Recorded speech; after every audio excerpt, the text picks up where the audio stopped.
Hi, this is Jacqueline here with the GROW program. Thank you for tuning in. I want to first talk about a young lady who I heard about. Her name is Kenzie, and I want to give a shout out to her. She is 16 years old, and she owns her beauty supply store in Brooklyn, New York. So shout out to Mackenzie. You go, girl. Congratulations. And that's what I'm talking about, building wealth. Building wealth and putting back in the community. So that's what we need to do, people. That's what the GROW program is all about. Greatness reached over oppression through wisdom. Okay. We need to begin to change our mindset and the way that we think about ourselves and the way we think about other people. We need to let go of past hurts. We need to forgive. It's very, very hard to forgive. It really is. And it's even harder to forgive yourself. But you have to.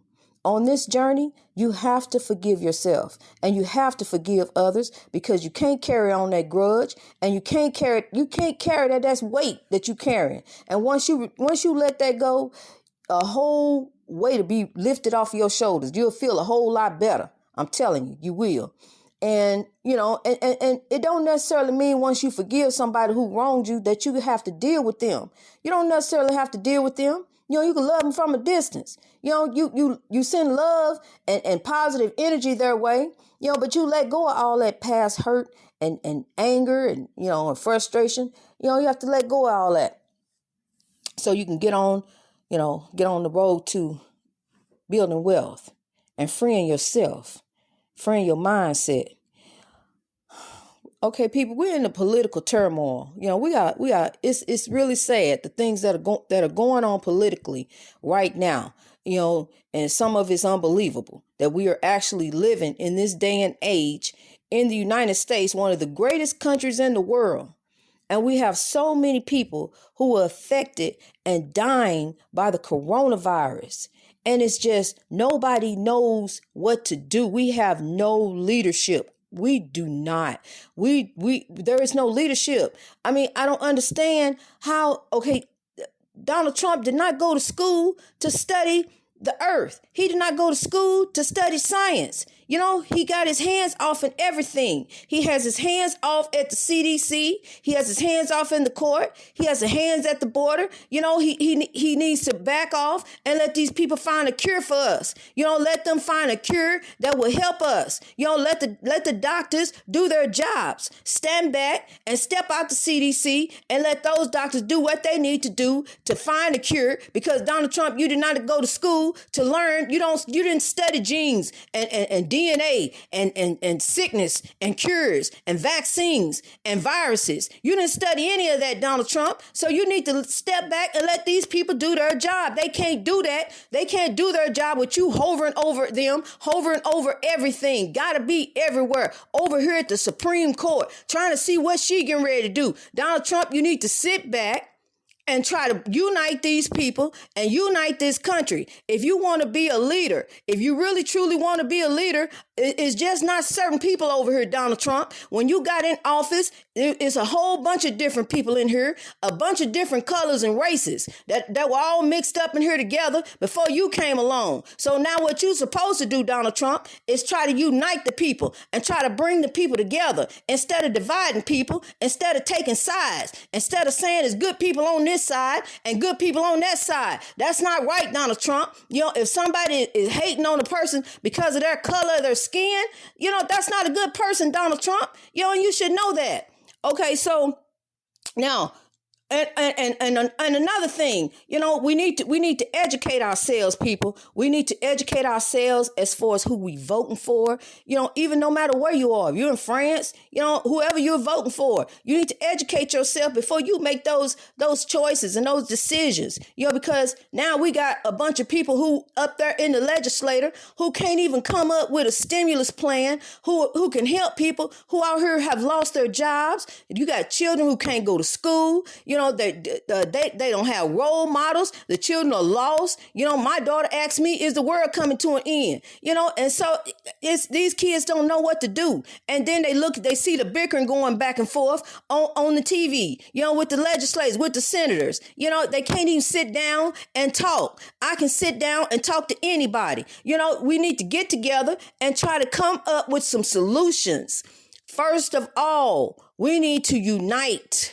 We need to unite as a country, as a people, and stop being so divisive. There's no one better than anybody else. There's no one person. We're all here.